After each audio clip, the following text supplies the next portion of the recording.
E aí, tudo certo? Hoje a gente vai mergulhar de cabeça no CSS3, que é basicamente a tecnologia que pega a web, aquele monte de texto, e transforma numa experiência visual de verdade. Sabe? É a mágica que dá cor, que dá vida, que organiza quase todos os sites que a gente entra hoje em dia. Já parou para pensar nisso? A gente navega por aí e a diferença é gritante, né? De um lado, um site que parece que foi feito às pressas, todo bagunçado, do outro, uma coisa organizada, bonita. A resposta para isso, na maioria das vezes, está em 3 letrinhas: CSS. É o que separa um rascunho de uma obra de arte. Imagina só, sem o CSS, uma página na web é basicamente o esqueleto. A informação está toda lá, sabe? Os títulos, os parágrafos, mas de um jeito super cru. Tudo preto e branco, alinhado à esquerda. Funciona? Sim, mas não te prende, não passa profissionalismo nenhum. E aí, entra o CSS e a transformação acontece.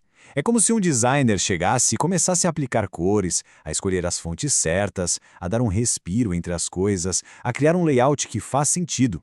Ele pega exatamente o mesmo conteúdo e organiza de um jeito que guia o olhar e, olha, melhora a experiência como um todo.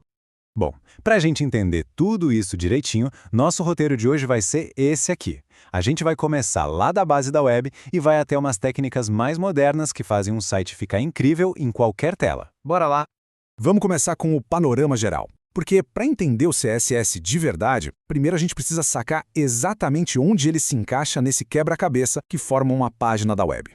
Pensa na web como se fosse a construção de uma casa, em 3 grandes etapas. O HTML são as fundações e as paredes. É ele que dá a estrutura, o esqueleto. O CSS é toda a parte de acabamento, a pintura, a decoração, os móveis, a parte que deixa a casa bonita e agradável. E por fim, o JavaScript seria a parte elétrica, hidráulica, que faz as coisas funcionarem, que adiciona interatividade. Nosso foco hoje é total na segunda camada, a apresentação. Beleza, agora que a gente já sabe onde o CSS se encaixa, vamos definir o que ele é, afinal de contas. O nome completo dele, Cascading Style Sheets, já entrega o ouro. Style Sheet significa folhas de estilo, que são os arquivos onde a gente escreve as regras de design. Mas a palavra-chave aqui é cascading, ou cascata. Isso quer dizer que existe uma hierarquia, uma ordem de prioridade.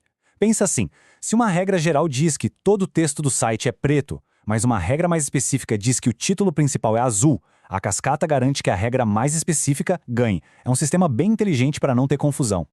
E essa analogia do livro, para mim, é perfeita. O CSS não muda o que está escrito, mas ele transforma completamente como a gente percebe aquela informação. É basicamente o projeto gráfico do mundo digital. Então, o ponto fundamental é esse: CSS vai muito, mas muito além de só deixar bonitinho. Um bom contraste de cores, por exemplo, ajuda quem tem dificuldade de visão. Um espaçamento correto deixa a leitura menos cansativa. Um layout organizado ajuda a encontrar o que se procura mais rápido. Estilo, no fim das contas, é função.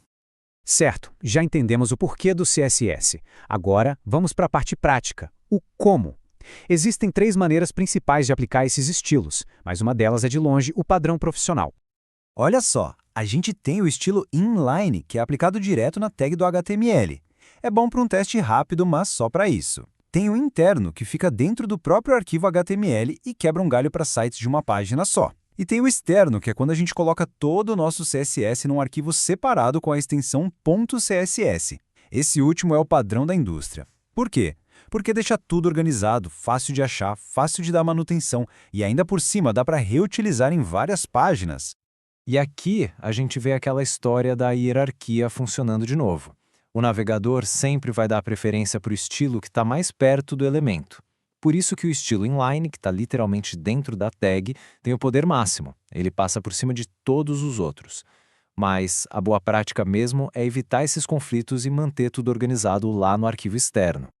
Ok, a gente já tem nossas regras de estilo, mas como o CSS sabe em qual elemento ele deve aplicar cada regra?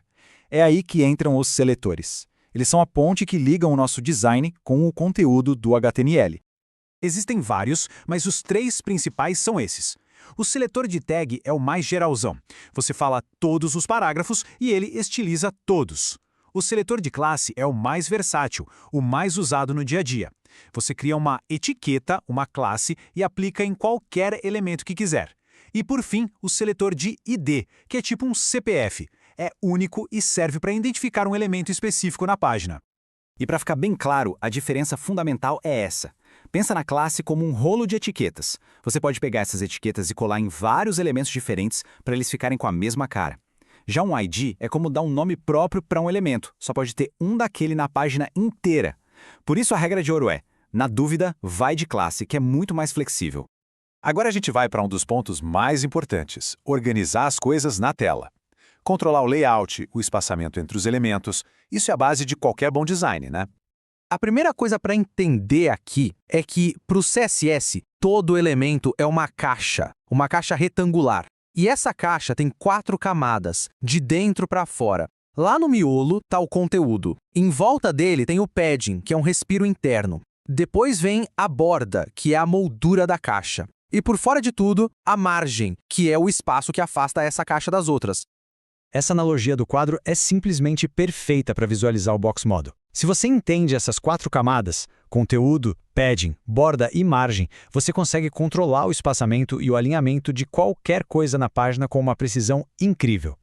Mas nem sempre foi fácil. Antigamente, alinhar essas caixas, especialmente na vertical, era um verdadeiro pesadelo. Era super complicado. Só que aí, o CSS3 trouxe uma solução que mudou o jogo, o Flexbox. Ele simplificou de um jeito absurdo a criação de layouts. Coisas como centralizar um item na tela se tornaram possíveis com pouquíssimas linhas de código. E agora, para a gente fechar esse quebra-cabeça, vamos falar da peça final. Algo que hoje é simplesmente inegociável. Como garantir que um site fique bom em qualquer dispositivo, seja num celular pequeno ou no monitor gigante. Hoje em dia, a maior parte dos acessos à internet vem de celulares, então um site que se adapta a qualquer tela, ou seja, um site responsivo, não é mais um luxo, é uma necessidade. Isso melhora a experiência de quem usa e até o ranking do site nos buscadores. E a mágica por trás disso no CSS são as Media Queries, que são regras que a gente aplica dependendo do tamanho da tela. E para dar aquele toque final de profissionalismo, o CSS3 ainda permite adicionar pequenas transições e animações. Sabe quando você passa o mouse sobre um botão e ele muda de cor suavemente? Isso é CSS. Essas pequenas coisas tornam a interação mais agradável, mais natural.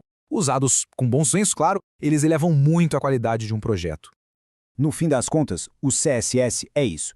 É uma ferramenta de comunicação muito poderosa. Cada escolha de cor, de fonte, de espaçamento, tudo isso está passando uma mensagem, contando uma história. Então a pergunta que fica é essa. Ao olhar para um design, que história ele realmente está contando? É isso por hoje, valeu!